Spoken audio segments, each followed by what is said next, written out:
Losing time, money, and sanity trying to navigate international tariff updates? How are you supposed to find solutions to the shipping tariff squeeze when you already have a job?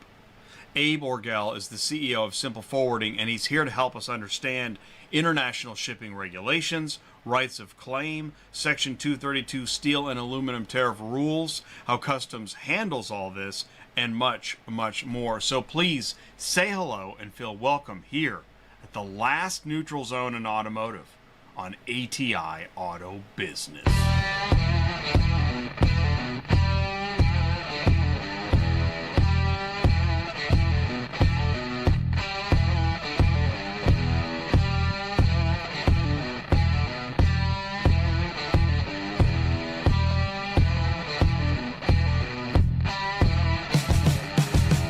What's up, ecosystem? Welcome back to ATI Auto Business, automotive ecosystem, where everyone, well, some people, a few, learn more about how the automotive industry really works. Let's get started with top industry news and headlines that include Tariff Automotive Impact Forecast DEFCON, what the tariff is happening at U.S. ports, and oh my God, more bad news for Tesla.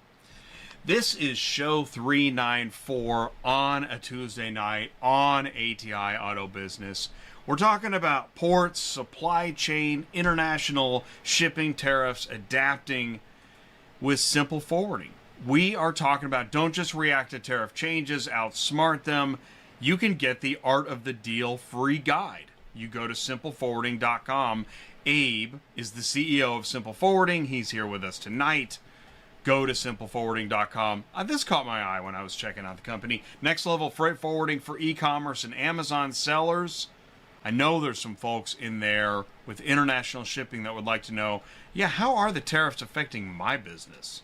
And how do I keep track of what that is? So it is, yes, I talk about new and used and dealers and auctions and more.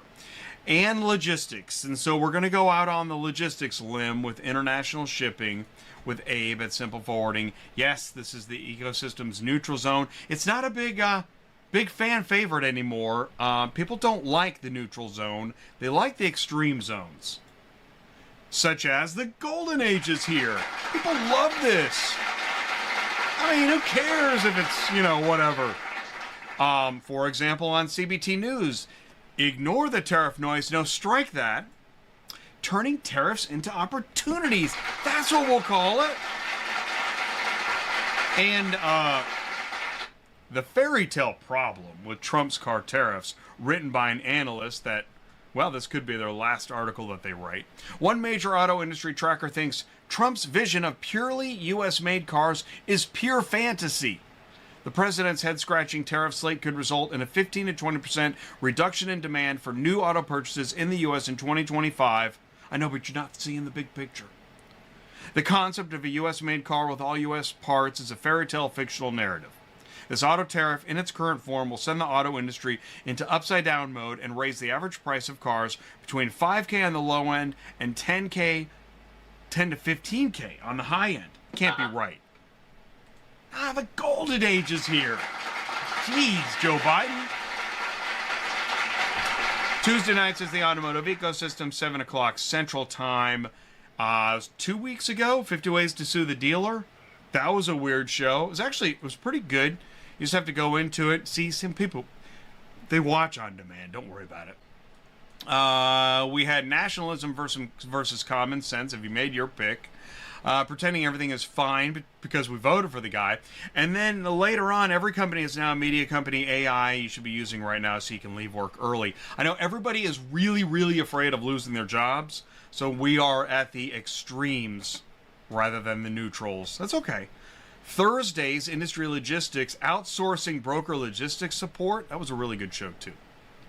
If you missed it, check it out. Feel free. You can watch it only on ATI. All right, let's do. We're going to do some news. It's 5 minutes after. We have some viewers? Oh, my God. Don't tell anybody.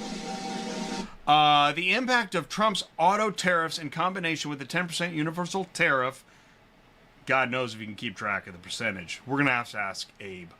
Has led to one of the largest single-month changes we've ever made to the forecast. That's not great. That's not golden age stuff, by the way. Tariffs will lead to 2 million fewer auto sales in the U.S. this year, auto advisory firm. That's huge. Nah, can't be right. Trump tariffs could hurt the car market almost as badly as COVID and the 2008 crisis. Skip it. Can't be true. Joe Biden, the impact of Trump's auto tariffs in combination with the 10%. We read that. Nah, it's not true. Fake news. Let's see what else we got here. Parts tariffs will cause job cuts and lower sales. Fake news. Looming tariffs on auto parts will destabilize supply chains, lead to production stoppage, layoffs, supplier bankruptcy.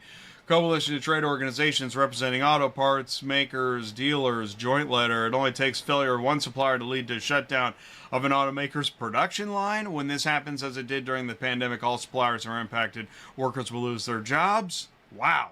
No wonder this isn't on the front page of any automotive news source. It underscores widespread fears from executives and analysts about the impact parts tariffs will have on suppliers, many of which are financially distressed. Yeah, exactly. People are already financially distressed. Oh, golly. Following the pandemic, years of inflation, egg prices, Joe Biden. Massive blow to Trump as Japanese car giant moves manufacturing out of the U.S. in a tariff twist. Subaru is reshuffling its supply chain. Well, nobody wanted Subarus anyways. More give Trump an F than any other. That can't be true. False. Automotive is in the great avoidance. I added that. Hyundai launches tariff task force. Shifts some Mexico output to the U.S. We didn't want them anyways. Supplier demand upfront tariff payments from automakers.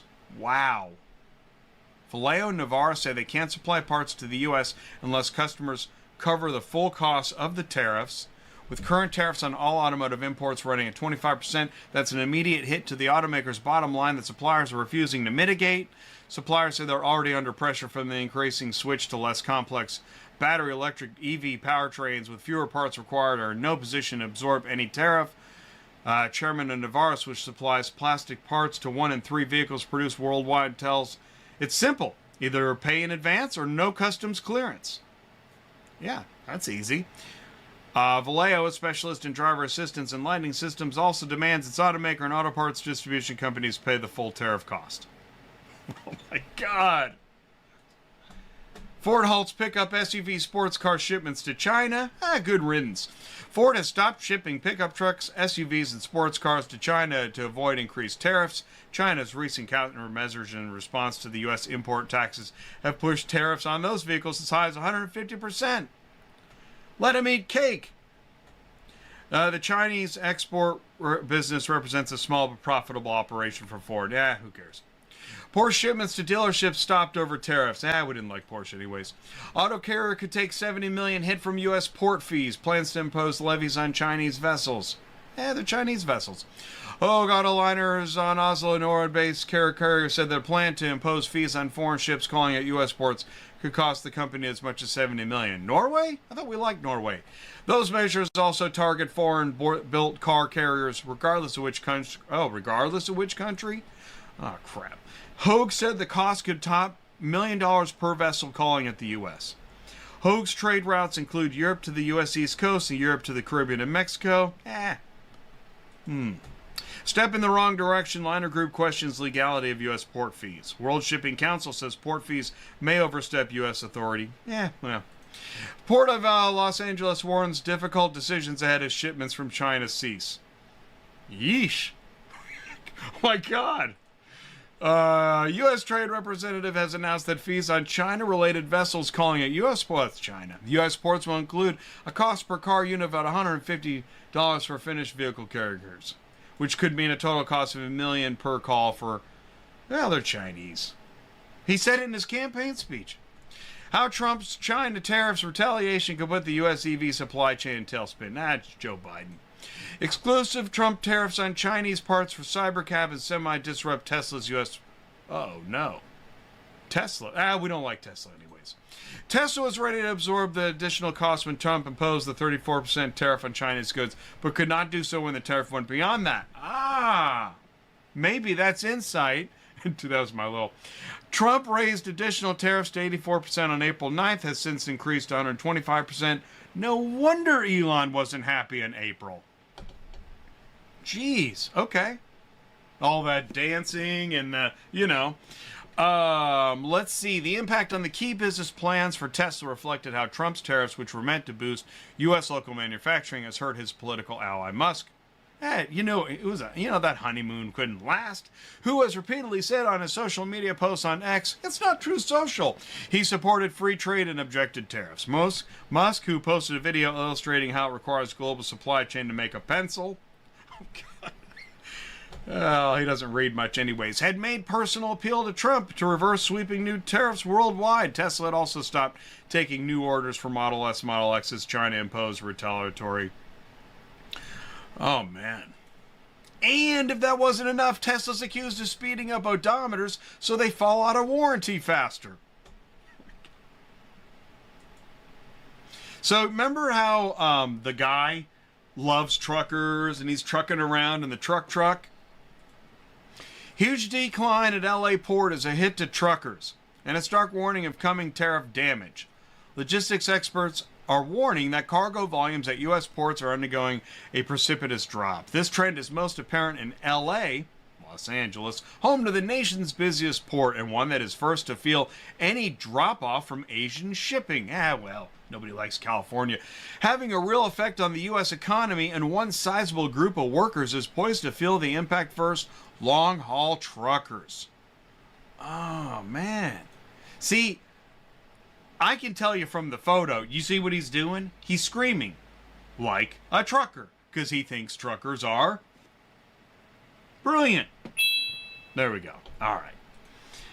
What the Joe Biden? You can't say that. You know, if Joe Biden was doing all this, everybody'd be going crazy, jumping out of windows, Democrat this, Democrat that. But Trump, hey man, it's all good. Trump's autos tariff, you don't need that. Trump's auto tariff relief aimed at reshoring production in the U.S. Oh, okay. He's going to help us now. Look, Trump will sign an order giving automakers building vehicles in the U.S. relief from any part from his new 25% vehicle tariffs to allow them time to bring part supply chains back home. Yeah, dude. Automakers would receive credits for up to 15% of the value of 15%. I thought we were at 145. Of the value of vehicles assembled in the U.S. that could be applied against the value of imported parts. Autos and parts subject to the 25% Section 232 auto tariffs, it's easy to follow, would no longer be subject to Trump's other tariffs, including 25% duties on Canadian, Mexican goods, as well as 10% duties applied to most other countries. Trump's going to give auto tariffs a reprieve after car makers' appeals. Hey, they're going to fix it. Car carrier hopeful U.S. will amend surprise fee on the sector. Are you guys looking for a sugar daddy? Or what? I mean, what? Oh, yeah, sugar daddy. It's hilarious.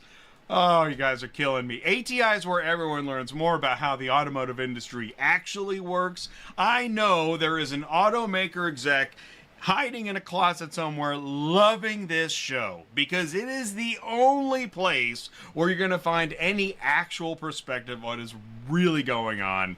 Get to know the ecosystem. I don't ship cars. I move information. Why am I here? Get the podcast. You can go to ATI Auto Business. Jay, we know. We've seen your show. We've got Abe coming up next, so do me a favor. Stick around right after this. We're going to be live with Abe to learn more about international shipping tariff adaptation. Stick around. We'll be right back. Understanding web traffic at your site can be a funny thing. Who, when, why? Then you have things like bounce rates, visit times, return traffic. The point is, you have traffic, but are you capitalizing on all that traffic and why they came to your site to begin with? You may do moving, vehicle inspections, car auctions, custom car building, car clubbing. Quotify is the first online shipping utility feature that helps you to retain the relevant traffic and capture business which is typically just sent away. It instantly allows your visitors to see multiple shipping companies' rates and live reviews with an option to book the shipment now or email it for later. If you have car shipping relevant traffic, then why not swing the bat and make some money along with some other added benefits? The best part of Quotify is that it's free. Yes, that's right. We actually pay you to offer your visitors something they most likely need anyways. So let's wrap this up. It's a totally free utility feature that will increase your site visit times, lower your bounce rates, increase return rates, and we even pay you to use it. Sounds too good to be true. It's not. Sign up today or call now to speak with a commercial account specialist. Don't lose any more sleep worrying about missing leads. Get Transport Auto Quoter, Quotify, Superflow Systems. Quote the right price the first time, every time. Swing the bat. Run your business with TAQ. Visit transportautoquoter.com. All right, here we go. Please do help me wish a very warm welcome to fix my shirt. Abe of Simple Forwarding. Abe, can you see me and hear me okay? Yes. Yes. All right, cool. Do me a favor. Please say hello and tell us a little bit more about you. Hello, everyone. My name is Abe Orgel, and I'm from Simple Forwarding. I have been doing freight forwarding for 8 years, and I developed a passion to figuring out the nuanced industry with complex ingredients that make the world go round. Okay. That's the macro view. So what do you do? Thank you, Abe. So what do you like? Okay, so what is your world? Tell me more. What we did, we met briefly. We had a talk, kind of a prep. But what's your world like? Like, what did you do today? What did you do yesterday? What do you think about at night? What do you think about over the weekend? What are your clients' problems? Just tell us more about that. It would be otherwise a difficult question, but right now it's pretty easy to answer. My day and week consists of 100% one word, and that word is tariffs. Questions about tariffs, questions about different ways to get away from tariffs, different kinds of tariffs, IEEPA, reciprocal, Section 232. So yeah, that's pretty much what my day consists of nowadays. It's interesting that matches because the only thing I really did in the news was tariffs. Really? Like, yeah, like, really? That's awesome, man. You're only on the show. People are like, that is just the greatest. That's what I like about ATI. I told you that, like, this won't be like most other shows that you made. Anyways, I don't need to brag. But the point is, it's all about tariffs. And early in my news, I found a headline. I thought it was so interesting that I had screen captured it because it said, like, avoiding tariffs, neglecting tariffs, avoid the tariff noise. And I thought that's hilarious. If you can't avoid the tariff noise, why would you even say that? Right. Yeah. Right?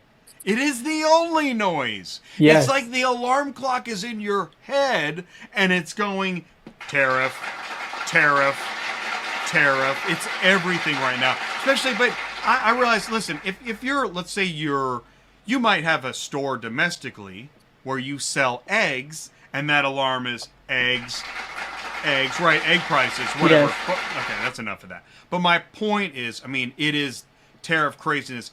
So in a nutshell, I find it really hard to follow what's happening and how much tariffs. Do you help simplify the understanding of tariffs? Can you even interpret, can you follow what's happening day to day? I actually can, yeah. But that's creepy, so to speak. If someone could follow along, they're either over smart or they're really obsessed. I think I'm the latter. The point is, you're both. You're obsessed and smart. Let's just be honest. Thank you.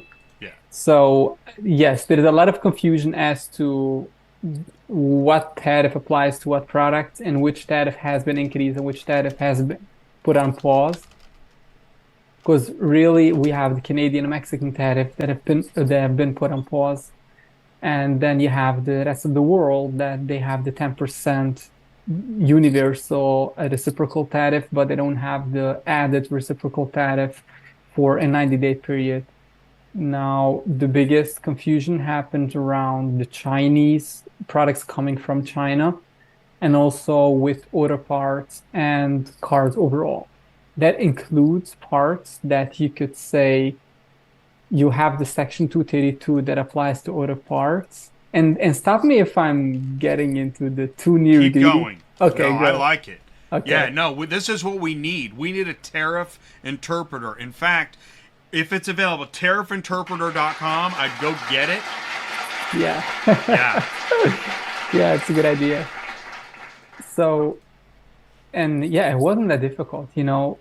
Customs broker's jobs, you have to just have the right HS code, and the system is automatically gonna take you into the direction you have to go.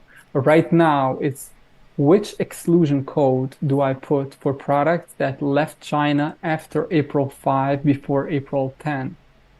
And then if it's a Section 232 tariff, which is the steel and aluminum tariff, what exclusion do I put for the AIPA exclusion? So yeah, so I started saying with the auto parts, when is an auto part a Section 232 for auto parts, and when is an auto part a Section 232 for containing steel and aluminum? And that's not just my confusion. It's the automakers, they raised that question, and the White House is gonna work on it. They announced today they'll do some revisions to help automakers with because it's taxed one on top of the other. So imagine this. Imagine you have an auto part and you pay 25% because for the crime of being an auto part, right? It's an engine, it's a door, it's a steering wheel, it's a seat or a seat cover. But unfortunately, it contains steel and aluminum as well. So you pay another 25% on top because it has steel and aluminum. So that's really it's very confusing. And to be honest, I don't even know the 100% clear cut structure. If you'd call me tomorrow, you have a auto part that is subject to the Section 232 steel and aluminum, I wouldn't know how to structure it. Just with full honesty. Well, okay, you've helped kind of clarify a few things, and I was just checking I was actually just checking the LinkedIn live stream, and I don't know why it's not live. Doesn't make sense. It was supposed to go live at 7 o'clock, so could be restream or who knows. Well, at least we're live on YouTube. Okay. So that's interesting. But the thing is that okay, you said something important there. And so I'm going to do my follow-up. Remember that big chart that he held out on the... Yes. Okay. Are you saying has most of that been postponed then? So I wouldn't call it postponed because it doesn't have a restart date. It has a pause period. It's a 90-day pause where Trump is basically saying, I'm giving the opportunity for these nations to negotiate. And in the meantime, as a gesture of good faith, we're going to put the additional reciprocal tariffs on pause. So, is China the main tariff then? Yes, the only The tariff. premier tariff? Yes, the only tariff. Maybe I shouldn't say the only tariff because you have the 10% baseline that still applies to any nation in the world. All right. What I'm doing is I'm sorry to do this. I'm putting the YouTube live link in LinkedIn if I can. All right. Okay, so here's one thing I want to ask you is that on the tariffs, we don't know what you know. So I'm asking these questions because clearly I'm confused. Is there an automotive tariff problem? Is there a parts supply chain tariff problem? The headlines that I'm reading, are those current? Are those not happening? Does that make sense? It makes sense. Anything people ask right now makes sense because I will tell you that you will see confusing information not only from amateurs, but you will see confusing information from legitimate media outlets as well. And this is not to say that they're misinformation. It's just that, first of all, it changes, right? So I've done some podcasts where by the time it airs, it's going to be almost irrelevant. And so that's one for one. And you can see in your YouTube or in your LinkedIn feed, sometimes you see information and it's a week old, and all of a sudden the information is completely different. Um, but to summarize, with automakers, auto dealers, and parts, you have, if it's a finished auto, you have the 25% on the entire auto, on the entire car, right? So if you import a Toyota from overseas, it's a finished product that comes from Japan, you'll have the 25%. On top of that, if it's, I'm sorry, not on top of that. If you assemble a car in the United States, you will have 25% on anything that is considered a car part. And by the way, it's for consumer cars, meaning not for commercial cars like sprinter and cargo vans or trucks. But that's a different conversation, so don't even ask a follow-up question because I wouldn't have the answer. Okay, but what I'm trying to do is set the stage for if I'm an automaker Yes. or I'm a parts supplier, am I able to keep track of what's happening? Or am I making it complicated? No, no, I don't actually, want to be. Yeah. right. No, no, no, no. Okay. It is difficult to keep up with what's changing and the dynamics of it. It is difficult to determine when is a product subject to the car parts tariff, the 25%. And I stumbled upon a piece of information. Ford had some cars modified years ago. It's an old piece of news, but it's the idea. Ford modified some of the Sprinter cars, the cargo vans, with seats, but it was fake seats, and they wanted to change the classification to a passenger car. So, point is that which product, which part is considered a passenger vehicle part as opposed to a cargo vehicle part, and which one is rather going to be subject to the steel and aluminum tariff and maybe avoid the car part tariff.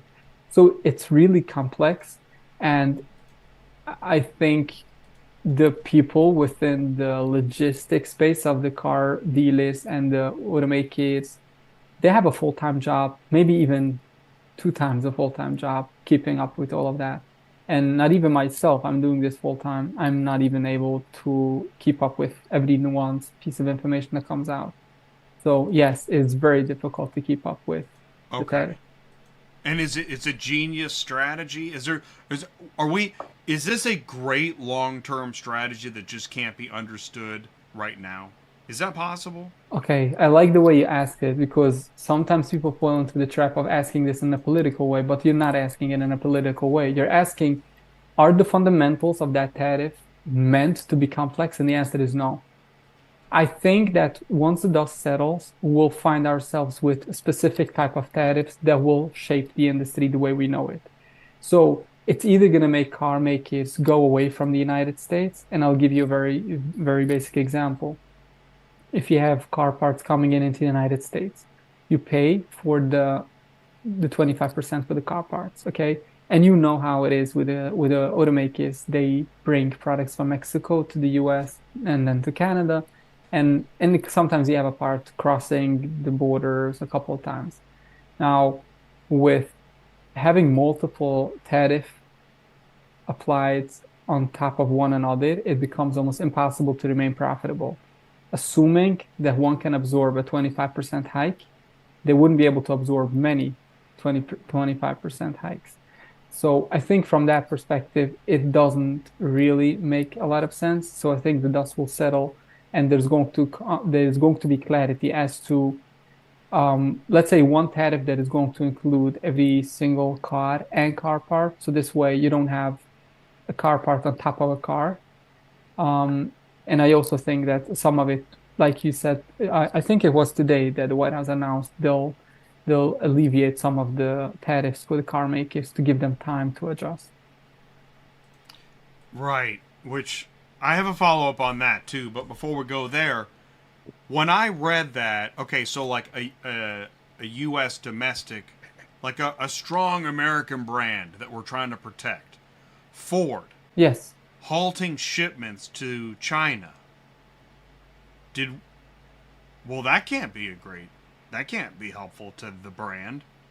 So is this Like, oh God, didn't see that one coming, or it's collateral damage, because right, and Porsche also. I mean, if we keep seeing brands unable to export, doesn't that also hurt our U.S. American brands? Yes, and I faded to your comment. I think I saw, I don't remember who it was, but they said that they'll have to stop manufacturing in the United States because it impacts their sales. They're not even a US based company, but they have plants here in the US. I can't remember which car maker it was. And they said that they'll have to stop the US manufacturing because they It can't might have sell been these cars. Subaru. Subaru is saying. Yes. And then there's also Hyundai and Honda. But I mean, yeah, this is why I think those headlines that, and I'll go to the follow up now, say, oh yeah, we're going to help the car makers. I mean, where the car makers are seeking relief, sugar daddy. But I added that. But the thing is, I mean, okay, but you know, that would have been a great conversation like 100 days ago. Yeah, yeah. To be honest, I don't know the strategy behind this. It sounds like maybe Trump is admitting he made a mistake and he's taking back some of it. Oh no, I no, don't. no, that guy doesn't make mistakes. So yeah, it's not my place to Somebody else made that. So it was that other guy, the guy in the garden with the thing. Yeah, he did it. Yeah. yeah. So I don't know about that. I think that ultimately, if you look at the long-term strategy, and I don't want to steer the conversation into the political side of things, Right. but if you look at the long-term I do, strategy, but no, I'm with you. right, I'm trying to look at it from Yeah, the I know. legislative I'll do this. perspective, right? So from the legislative perspective, you have it's almost like a barrier to entry for people wanting to produce in the United States if wouldn't allow them to import raw material. Because the entire world, not only the auto vehicles industry, but it's everything consists of imports of raw material into the country of manufacture and assembling it into the finished product. Even China imports raw material from Germany and some other nations. So you have to, in a way, you have to not only not put up barriers, but you also have to find a way to boost raw material imports in order to boost manufacturing in the United States. And again, I feel like my comment could be deciphered into more of a political anecdote, Well, but no, I wouldn't want to make it in that way, right? You're being very fair. In fact, and I'm also going to add, because I like to push things and then come back a little. See, I get it. Listen, if this country's in quadrillions of dollars of debt, then yeah, we got to do some things, right? Yeah. We got to renegotiate. It's like any other deal. If Yep. you're underwater in your car or your house or your loans or student debt, you got to renegotiate. You got to call the credit card company and say, listen, man, this isn't working. I get it. I totally get that, and I'm on board with it.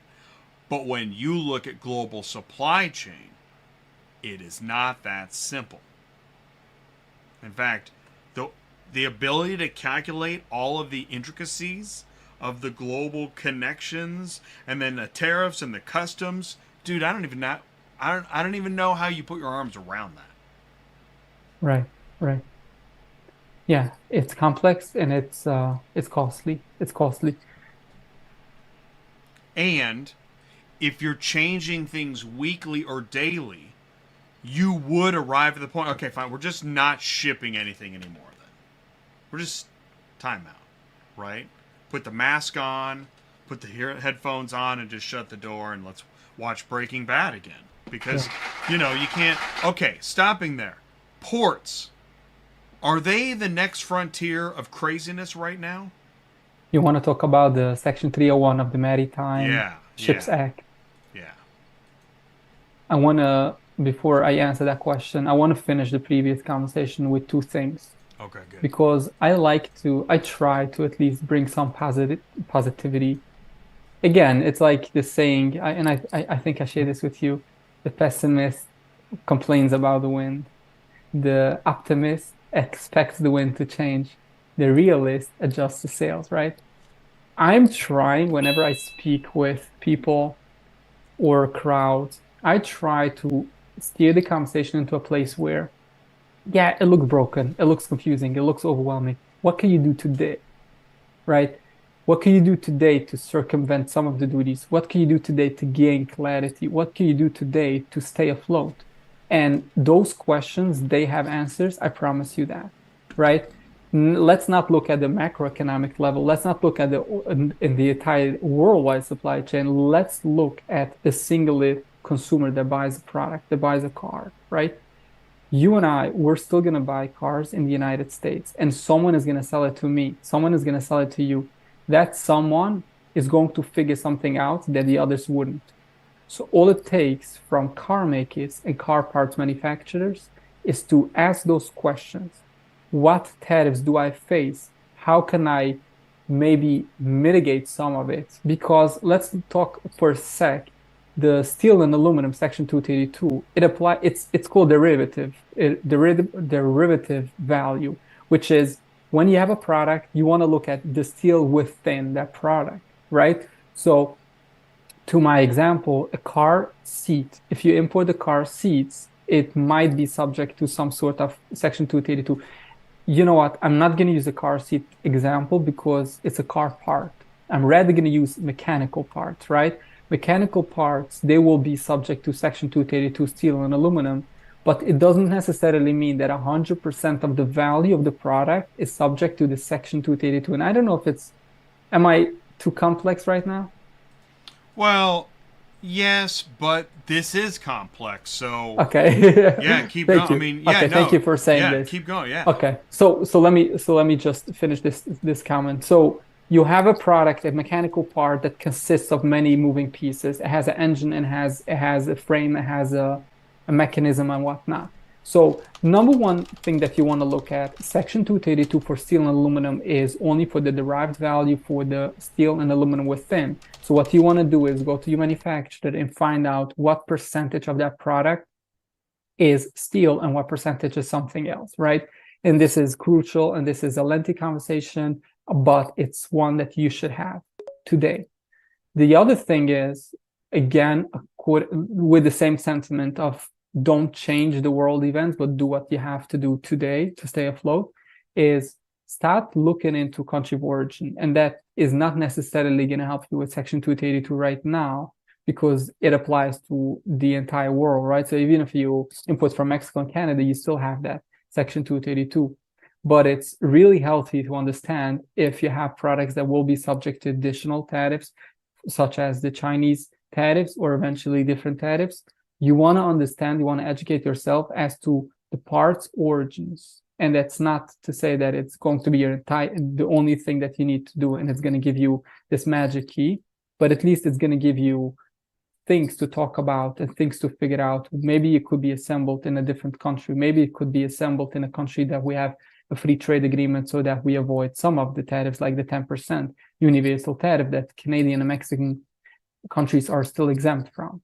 So, and again, I'm not going to give you the recipe to figure out everything, but I'm going to say, and I feel like I'm saying this every day, all day long, just put your head to it. You have a commitment to your family, you have a commitment to your company, to your employees, and you will figure this out because, like I said, you and I, we're going to buy clothes, we're going to buy cars, we're going to buy accessories. And I don't think it's going to be made in the US, not so soon anyway. So I think you. Thanks. That's part of the thing is that while I agree with renegotiating maybe tariffs, whatever these are financial instruments that you use when you're dealing in trade. But what I do want to ask, what is a percentage tariff that is still doable in a buyer, seller, manufacturer's mind? Is it 20% tariff still? It's painful, but we could do it. But 50, we're gonna have to look for a new supplier. Relative. Do you know the threshold? The answer is relative. Yeah. Because if you would tell someone 4 years ago that there's going to be talks of the White House reducing, I'll say 5 years ago. If you would tell someone 5 years ago, before the 2019 tariffs, that when the White House is going to say that they'll reduce to 50% Chinese goods tariffs, the stock market is going to go up, no one would believe you. And that is on top of the 25% that we already have, right? So essentially, it's saying, thank you, White House, for putting my products on a 75% tariff only. I really appreciate it. Stock market, thank you for going up. Yeah, someone would look at you and say you're insane. So I think it's relative, but that's just a anecdote. I think the truth is based on the margins and based on the way that the the cost impacts the final landed cost in a way that if you have raw material, it doesn't consist of a big portion of the percentage. This is the example that I gave a friend of mine. If you import seeds of apple as opposed to apple, right? The seeds that you plant the apple in the United States, you're going to be taxed at the same tariff rate as the apple. So let's say we have a 25% tariff, but the seeds will be a fraction of the cost of the apple, of the finished product, and B is going to produce many apples. So you you have a very discounted addition of tariffs on the seeds, on the raw material, let's call it, versus the finished product. But again, I think that my answer to you is I don't know, and I think it's it's a question that doesn't necessarily have a clear-cut answer. Well, and what's interesting about your apple and seeds example is that I can eat an apple today, but I Right. can't eat an apple from the seed for several years. Right, but you look at it from the business perspective. I'm not necessarily talking about consumers. Consumers probably will have a different conversation. Economy is, it's weak as we know it. So I think it's a different conversation. But from a business perspective, a tariff on raw material doesn't impact you to the same rate as a tariff on the finished product. And I think it's a simple I formula, got but you. at least to paint the picture. Well, and raw materials, right? That's a whole nother topic that seems to be kind of haywire. And that's already, you know, rare metals. It's already dicey. You can't get them everywhere. So then you go into tariff level, and now you're. I mean, that's where it seems like some of the conversations are throwing their hands up because they're like, now it's just too complicated. And the idea, this is what I think I was going to say earlier, is that you can just bring manufacturing home because the tariffs are going to be too high. No, it's not realistic in many situations. Not It's with the not. right incentives, right? You have to have the proper incentives. For Right. example, Which discounts on is, raw material, right? there you go. Yeah. Yeah, yeah. Right. Which is a different conversation. And even Mercedes Benz right now is saying, listen, we brought a lot of production to the U.S. We went to Alabama. A third of our cars are produced there, but this is still hurting. Well, Yes. or it was as of the decision of what, a week ago. And that's again, I think throwing the throttle regularly has just, we are in tariff tizzy.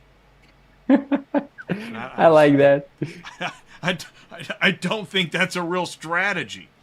All right, but and I don't need to. I don't listen. For the record, I think Joe Biden was Sleepy Joe and all that stuff, and I don't really like anything politically. But I'm here to call things out when they don't make sense. Biden or Trump or Kamala, I don't care. I'm here to talk about it. Yeah. Okay, customs. Wait, I didn't answer your question about SHIPS Oh, Act. I'm sorry about that. oh, which one? The SHIPS Which? Act. The SHIPS Act. Okay, all right. Please do. I'm sorry. Okay, okay. Yeah, I guess it's too much on everyone's head right now. Okay, and I think I'm just gonna touch on this for a tiny bit. The SHIPS Act right now, well, let me just say what it is. It's a tariff, and it's not the SHIPS Act, but I'm using SHIPS Act because that was how it started. So it's an investigation into the Chinese investment into the shipbuilding of the Chinese shipyards. And what they have identified is that the Chinese government heavily subsidizes the manufacturing of ships and shipbuilding capabilities to hinder the performance and the capabilities of foreign fleets such as the United States. And that is merely a national security issue. It does not have to do anything with e-commerce. It doesn't with commerce, with trade, with economics. It's just national security. The US's Navy has been short of the required, I don't remember the number of a fleet that have to, I think it's 314 if I'm not mistaken. It has like a very specific number. They have been short of that amount for a very long time. The only time they had that amount, I think, was after World War II. And one of the reasons why they can't keep up is because the United States shipbuilding capabilities are not as polished or as sophisticated as the Chinese. One of the things that makes a shipbuilding manufacturer sophisticated is having a lot of business, right? Having a lot of business results from having competitive pricing, which is a pretty basic formula. So if the government is subsidizing shipbuildings in China, now French companies and Swedish companies, they're gonna come to China instead of to the United States to build their ships, right? So CMA CGM just finished the largest vessel, I think was for CMA CGM. It could carry just, I think maybe a week ago, not even a month. It's the largest vessel in the world, and it uses less fossil fuels, by the way. But that's not to our point right now. We're not talking about green energy, clean energy. So the point is, CMA has to place an order for new vessels. They'll go to China instead of the United States, and it's not because they like China more. It's because the price is more competitive, and because the price is more competitive, the Chinese shipbuilding companies are now having more business and able to invest in proper infrastructure. So it's a lengthy conversation that I think national security people are ready positioned to answer that question. But when I'm asked that question, I'm looking at it from the maritime perspective of shipments and shipping happening. And I want to say, I don't know the percent, but it's a huge percent of vessels that are owned by the Chinese or built by the Chinese shipbuilders. And taxing these vessels is a huge cost. And I don't want to sound the alarm bells on, inflation and whatnot. People try to. I don't know what's going to happen, but I know that it's going to be a huge burden for shipments coming into the United States. Now, if one is going to say, okay, well, let me just ship on American-made vessels. There's not too many of them. Maersk has some, right? Matson is a US owned company. Now, part of the Shipbuilding Act, and I'm not entirely educated, 100% educated on exactly how many levels there will be, because there's going to be a level of if you have more than, I think, 50% of pending production in China, if you have whatever, it has a couple of levels that I'm not entirely educated about. But there was also a component in the Ships Act that said that American businesses have to ship a percentage of their cargo on US owned and US flagged vessels. I thought I saw something like that too. I thought I saw a headline that even like an American aircraft carrier is now going to have some cars on it. Did you see that? No, I didn't. I No. didn't understand that fully. I should have fully read it. But Wallenius Wilm, right? Wallenius. That's a car carrier ship. Okay. Hyundai Glovis has car carrying ships. BYD has been talking about how they have maybe the largest capacity and they're cranking out car carrying vessels. The Ships Act, I just shared a link to it in the live chat. I like that we're kind of going in a rabbit hole on ocean vessels, but that is important. And it's interesting that you are talking about ocean vessels. And what you just said about, okay, so what did you say that there is something, an investigation about Chinese shipyards putting less quality into foreign vessels that they make? No, no, no, not less quality. No, Okay. it's that they are intentionally, let's call it dumping the market so that they will dominate the shipbuilding. Oh, they're lowering the price, not the Yes, quality. right. Okay. They're lowering the price, so they're Ah. competing with the rest of the world. And thus You the know, incentive of other countries to go get their yes. ships made in China. And as a result, and that was my Mm, point, as a okay. result, China has a strong dominance over the rest of the world in navy and shipbuilding capabilities, which is a national security issue. Right. And in fact, isn't that an example of their strategy in many other product classes? They'll do it cheaper, right? To get the business. I mean, isn't that kind of manufacturing dominance 101? I Take wouldn't a say hit on profit, it's get the so, market share, right? yeah, solar panels. Solar panels, if you look, I think it was a year ago, 2 years ago, China said they have, I don't even know the name they call this, solar panel manufacturing. It was kind of like an initiative where they said produce as many solar panels as you can so that the world is going to sink in a sea of solar panels. I don't remember the word that they used, but it was That's like it, because over they've done that with manufactured. LCD monitors, Yeah, yeah, right? I right. got Samsung. Yeah, I mean, Yeah, yeah, yeah. And they're doing it with solar panels. And so now you see, I think it was like, I don't want to say 1,000%, but a couple of 100% tariff on solar panels, not only from China. whoa. Yeah. So who? Okay.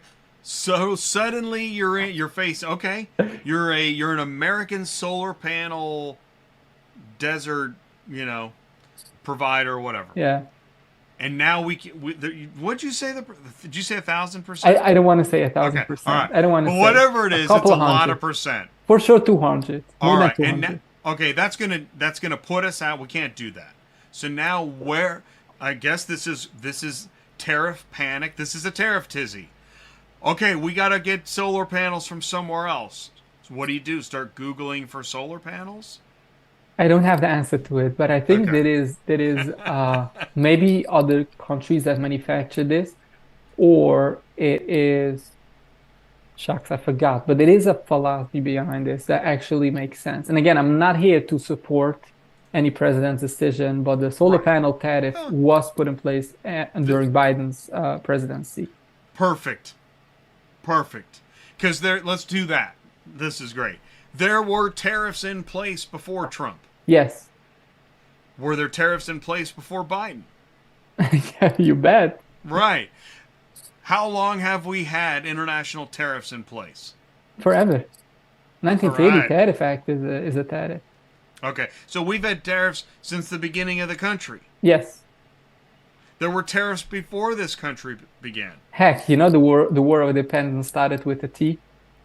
There you I, go. I like tea. Yeah, Do you right. know the story? Well, Maybe for a different time. no taxation without Boston representation. Is that what Boston Tea Boston Tea Party. Party? Yeah. Yeah, yeah. But what I'm getting at is, I mean, there were tariffs over 500 years ago when Spain and Italy were dominating the seas, right? Yes, yes, All right. There were tariffs back in ancient Egyptian times and ancient Samaria and pharaohs and 2,000 years ago, right? yes, The Romans had tariffs. yes, There's been tariffs forever. yes. And when That's you true. look at it that way, I guess it's not so bad.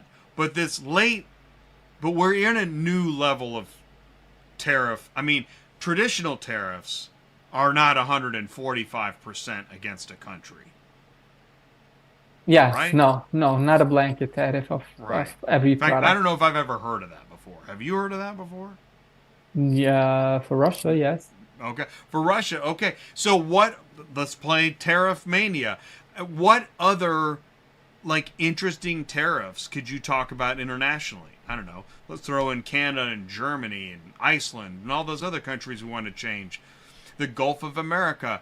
Are there other tariffs that we haven't been paying attention to that you find interesting? Well, there is a lot of investigations that I actually think makes a lot of sense. Again, I don't want to take the stand of the devil's advocate, but there is, let's say, candles, right? If you have candles, if you import candles, and actually candles, they were taxed many, many years, like hundreds of years ago. But the idea of taxing the candles is also because of heavy subsidies. And I don't know why. I don't know what the incentive behind this is, but it's called laissez-faire trade value. So, and that's the anti-dumping tariff. And I don't want to get lost into that rabbit hole because it's a very lengthy conversation, but it has copy paper from, I think, Ukraine has anti-dumping. You have, like I said, the candle, they have mattresses. Did you know that cabinets have an anti-dumping tariff of, I think, 78%? Mattresses, they have 100 and something. I'm not sure the number. Actually, maybe close to 100% mattresses. And you have many products that have anti-dumping tariff. But the anti-dumping tariff actually makes sense because if you look at a product to manufacture, the cost to manufacture this, even if it's not in the United States, but in a country that doesn't have the investigation of the anti-dumping investigation, you will find a huge difference in price. Why? Because the nations that are under investigation, for the reason are they under investigation because they're dumping the market. Anti-dumping stands for they're dumping the price for the product less than fair trade value. And that's where the incentive of putting companies out. The language used in the ship in the ships, the Chinese ships, Section 301 investigation is very similar, but it's not the same. So again, I think this is already too complex. So let's just keep this on a surface level. The ships are national security, anti-dumping for, let's call it mattresses, or for commerce to protect US companies from foreign competition, especially if it's government subsidized. But it's not just government subsidies, it's also private companies as well. All right. So for 200, should we go to customs handling, rights of claim, certificates to prove clear chain production? Which one do you want to go to? Okay, say that again. I'm sorry.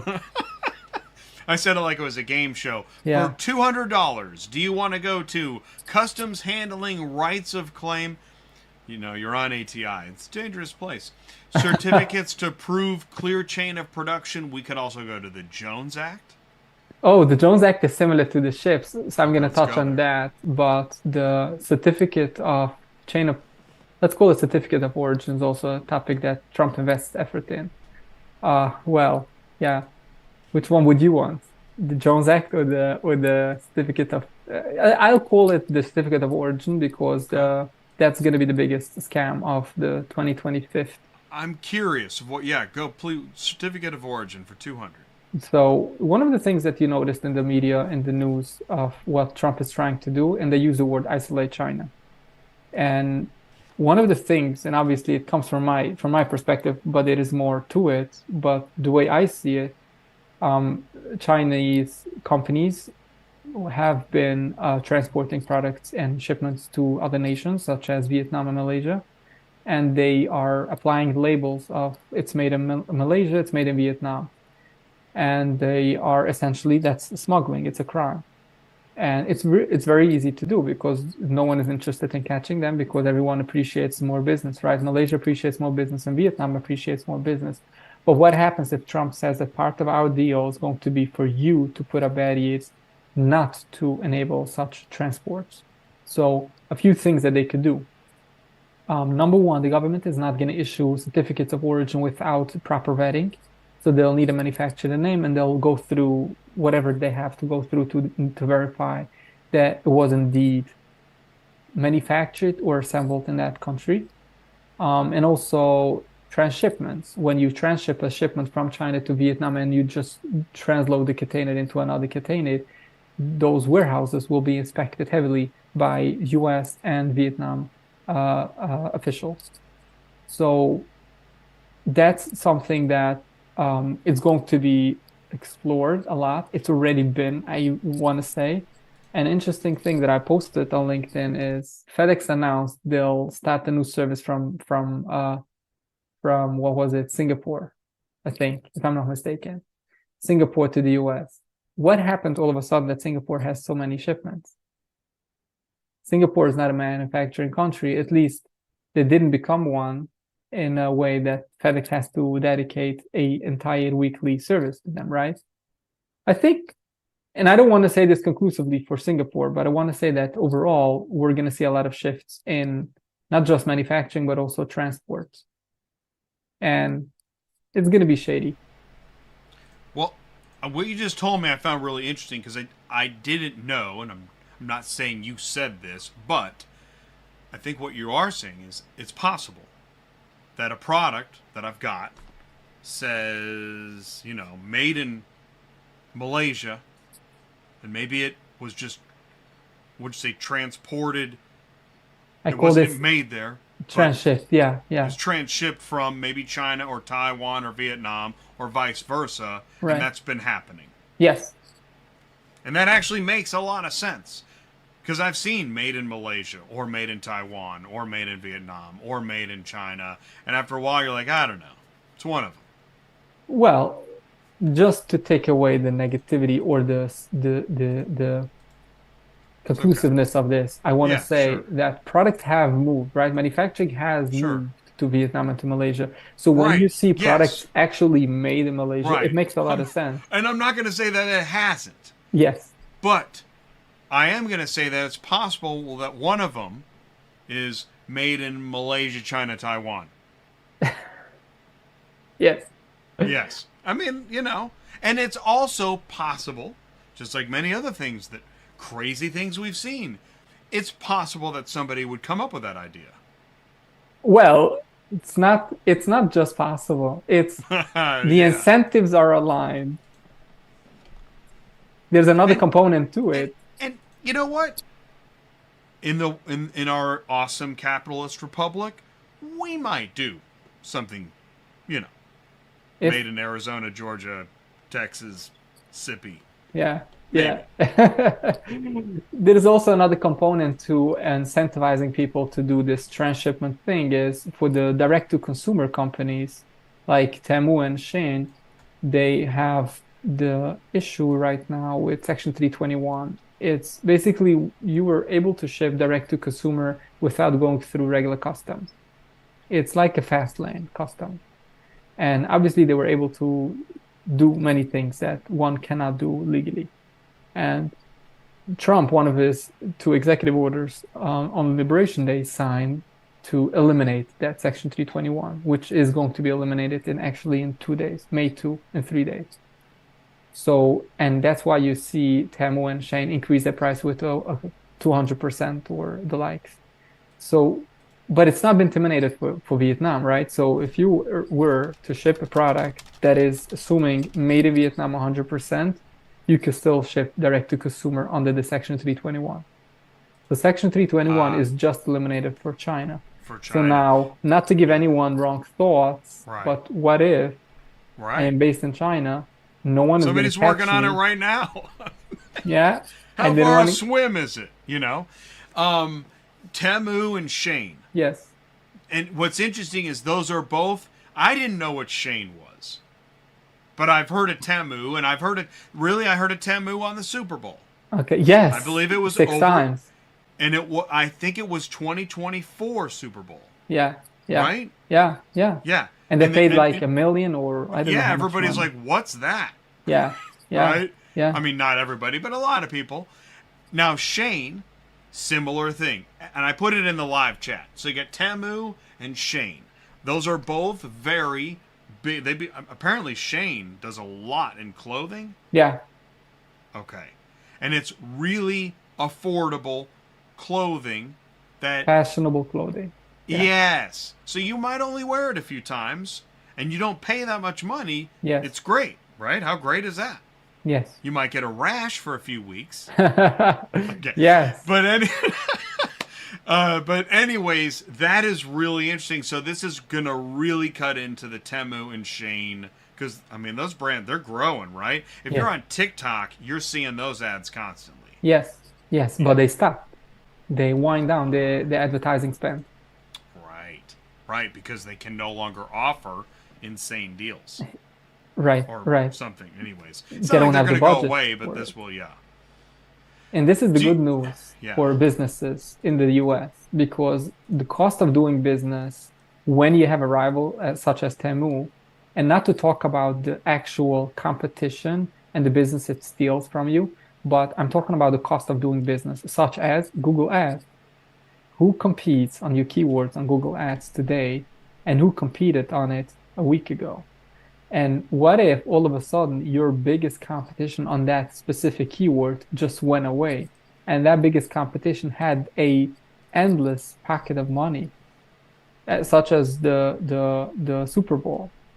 All of a sudden, the cost of doing business, and this is my my belief, but I have any way to back it up, is the cost of doing business, such as advertising costs, just went down significantly. This is not to make the tariffs right, but at least one good thing that came out from the Liberation Day is that US businesses can now compete. They will get more business because TEMU cannot deliver as cheap or as fast, and the cost for them to do business is less expensive, so the tariffs could be absorbed. Now, what's interesting is I think in that example, you just gave an example of how the tariffs are helping a domestic manufacturer.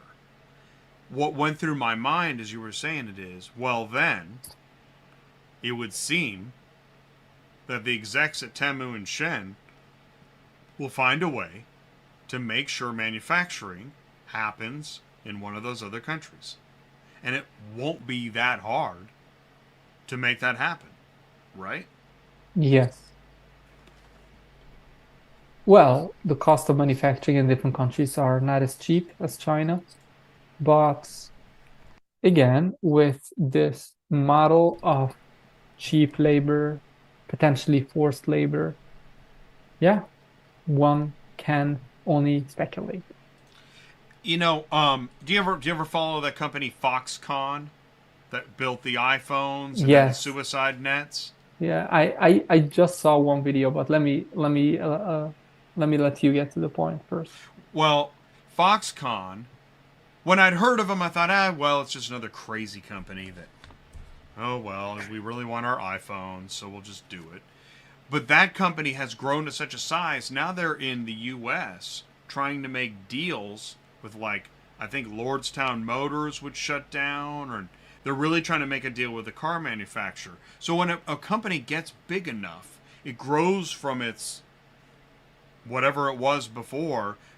And I guess where I'm arriving is TEMU or SHEIN could get so big, maybe already has, to where, oh, okay, well, yeah, just won't do our normal Chinese to U.S. shipping anymore. We've grown beyond that anyways.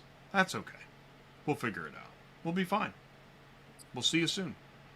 I agree with you 100%. It takes little for Shane to decide to become a US based company. Um, well, it's first of all, when you become a US based company, all of a sudden you have to comply with the US regulations.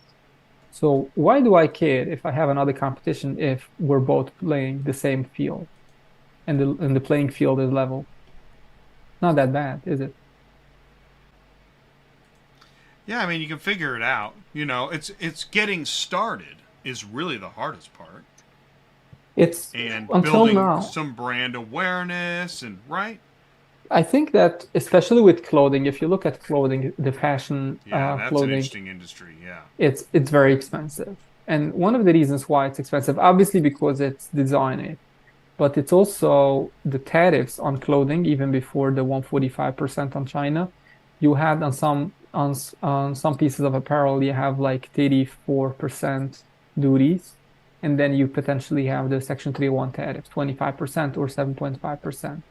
So if you think of a US business that has to import these products the traditional way and pay the tariffs and the duties, and then you think of Shane that is able to sell direct to the consumer and they could just avoid paying any duties and any tariffs. That's a very uneven playing field.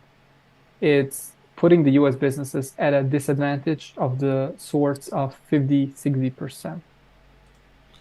I totally agree. What do you think about how about video games? We saw that like the Nintendo Switch, I think has just come out. I haven't seen anything from them. What did you see? So Nintendo Switch is the new Nintendo game console. Right. And when a new game console, whether it's Sony, Nintendo, I'm not sure who the other ones are, but it's a frenzy. They sell out, Yes. and and they're awesome. Yes. Well, this is for Nintendo. I believe it's made in China Okay. for U.S. consumers that are passionate, and it's a lot of people. Right. are passionate about Nintendo Switch new game console. I think it's going to double the price. I don't know exactly, but I don't know. I guess I bring it up because it's in the news. People wonder, but you don't have any insight into Nintendo per se. I don't know if you have another example of like a product a product Americans are passionate about, and then you iPhones. how about okay, yeah, iPhones. iPhones. And that's why Great, take it you away. saw Okay. the, yes, but you saw the exemption, right? The iPhones and the semiconductors. Exactly, and we exempted it. That's Yes. perfect. Yes. Exactly. Can you explain why did we exempt iPhones? I'll tell you why, but it's not what people think. But it's going to be a little bit geeky. So people obviously think that the iPhones is such a great need for US consumers that Trump just had to exempt it because otherwise people would just drop dead on the street if they don't have the iPhone.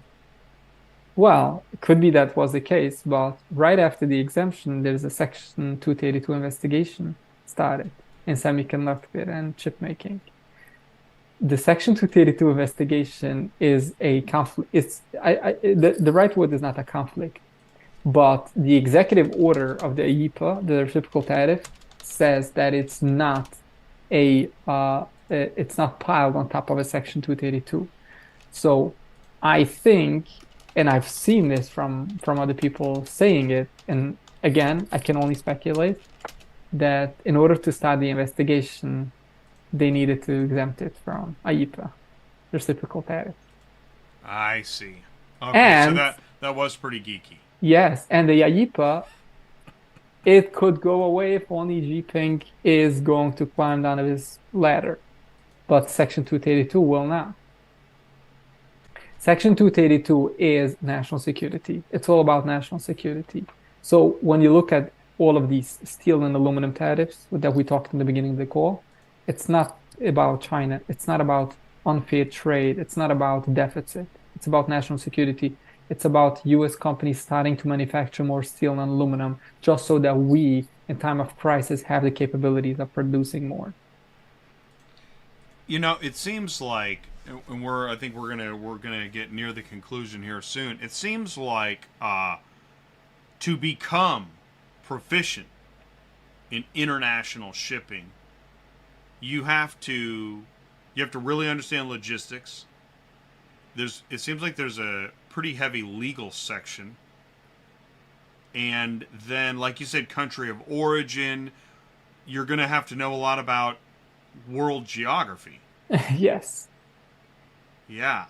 Is there more? Are there other sections? If you wrote Abe's book of global shipping logistics, what other sections would be in your book? I have one that comes to my mind and it's so loud. It's culture. Culture.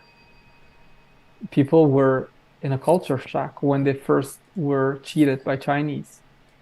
And this is not my statement of bad mouthing Chinese. You can say whatever you want. If you want to listen to Kevin Alati, you can do so.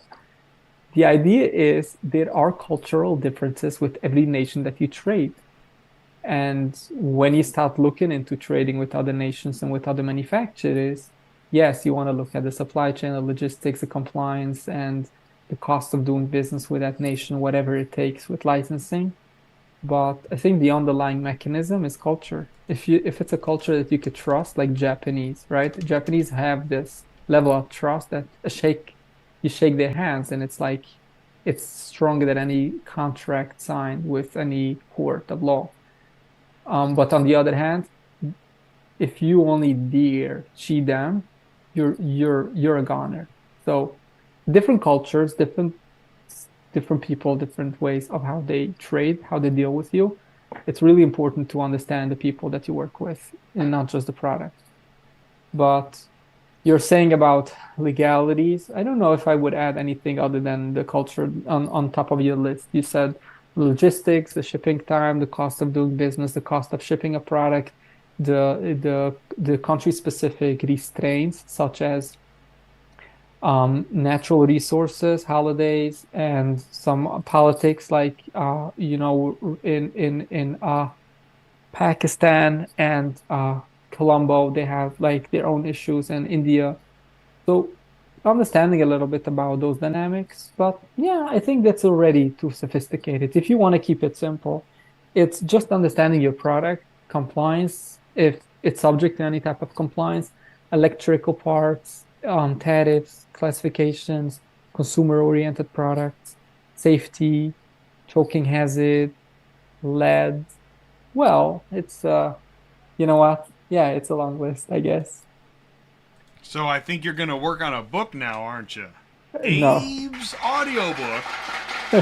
Um, that was a really good. That was a really good answer, and I think that I know I'm thinking. Anybody listening is thinking. Anybody watching on demand is going to be thinking about that because, yeah, we are. We have to, whether we want to or not, we have to think about the nuances of the culture that Yes, we're working with at that time, yes. and they are different. And I think that's part of the reason why we are in this trade war, because the cultural clash. This is a culture war Yeah, eh, yeah. and more. Culture war plus. Yes, yes. Ego plus culture. But it's Yes. cultural infused ego, I think. What's interesting, and maybe that's where it's interesting, culture ego, that's where it's easy to make that political leap. In this country, one of the reasons that I mean, I feel like I'm making fun of politics. Okay. And I'm doing that because we seem to have associated political party with like masculinity and like these fun. It's no longer just politics, and I see that whenever I see a president, it's usually one president in particular, but a president with like spray tanned abs with a flag on a tank, I'm thinking, what are we? Have we moved into cult of personality rather than it's just politics? And that's where culture, ego, we're mixing these things all together, and it makes it much messier. Yeah, you want to hear a funny thing? Yes. I actually share the same sentiment that you just shared, and it's very funny. Do you know the Enneagram? It's the nine personality types. It's called Uh, Enneagram. So okay. briefly, and yeah, if you want to search about it, it's very fascinating. It has nine personality traits of people. There's a one, a two, a three, and four, and up to the number nine.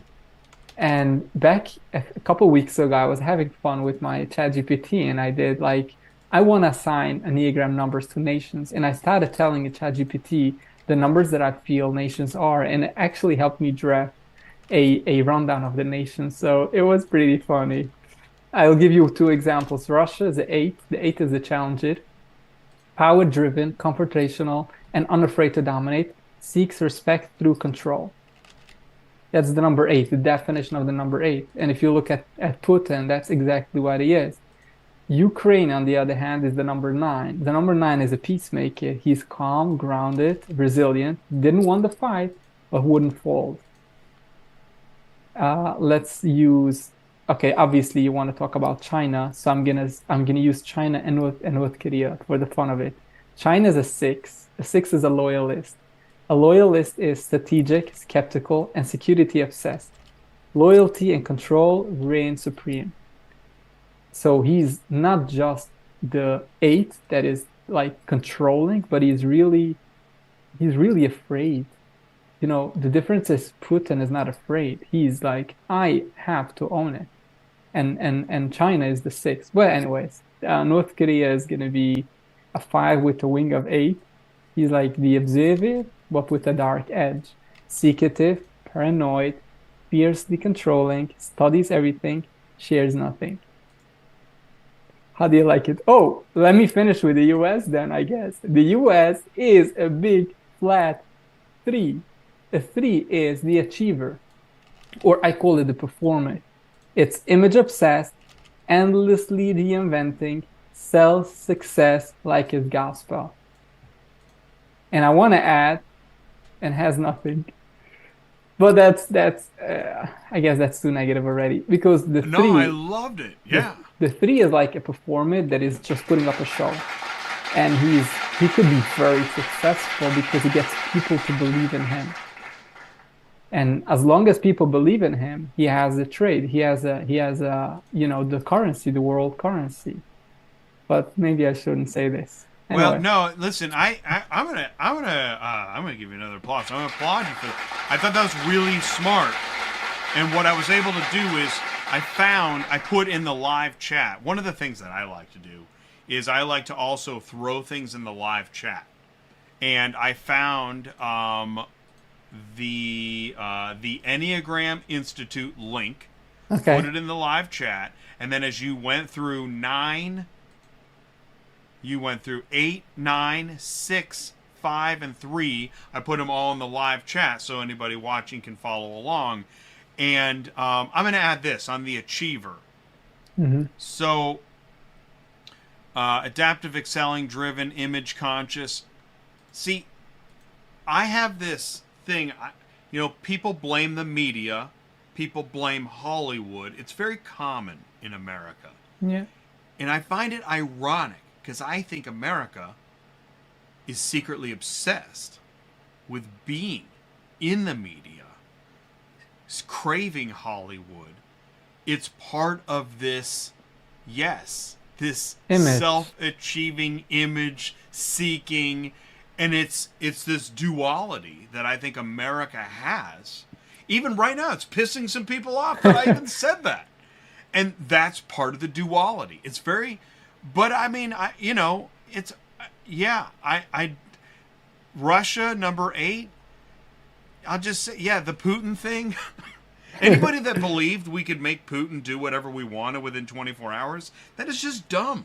That's dumb. By the way, the positive side of this, knowing, and this is on a serious note, although this was a bunch of fun for me to do, but the positive thing is that it has a pattern.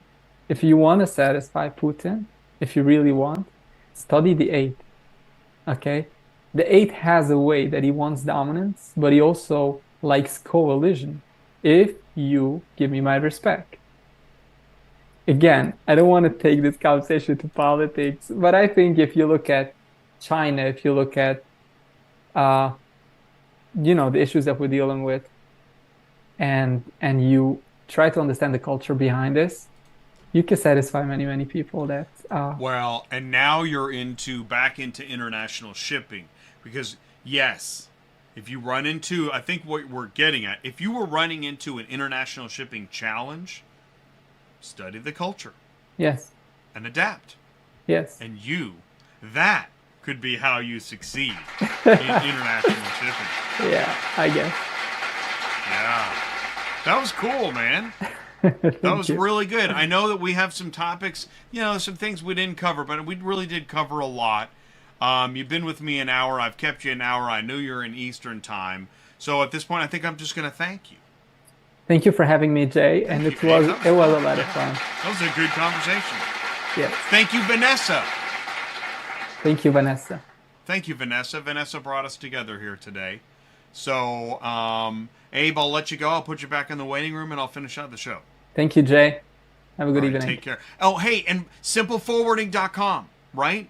Oh, I did with the same sentiment of the realist adjust the sale. What I did was I created a white paper, and I called this the art of the deal, which you could probably relate is the way you deal with the current uncertainties, how you deal with your suppliers, how you deal with your supply chain, what could you do today to get by. So if you go to Industry Insights by the drop down, actually by resources, oh, you got it here. Yeah.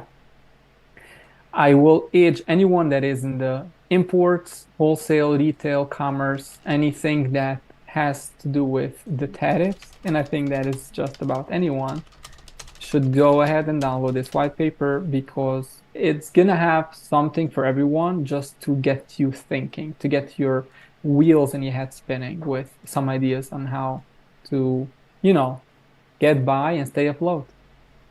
Right. So you can go to, I put the link in the live chat. You can go to simpleforwarding.com/resources/the art of the deal. It's in the menu. I saw it at the top of the webpage. When I went to the home page, there was a banner. Don't just react. Outsmart them. Get the guide. And you can click on that. And then you can, what do you get when you fill this out? What do you get? You get a Get PDF? a white paper, a PDF white paper, with, okay. yes, with a few very important food for thought. It's not going to give you the entire ingredient of, oh, here's the saying. Yeah. Yeah, the pessimist complains about the wind, the optimist is expected to change, the realist adjusts the sails. Yes. And I'm just Cool. obsessed about shipping because I had to use Yeah, this. no, this I quote. know. Well, anybody watching this now knows Abe Orgel, CEO, Simple Forwarding, and obsessed with shipping. Abe, thanks again, man. Thank you so Really much, Ray. appreciate it. Have a good night. Bye. All right, take care. All right, we put Abe back in the waiting room. We'll finish out the show. If you're still watching, really do appreciate it. That's pretty nice of you.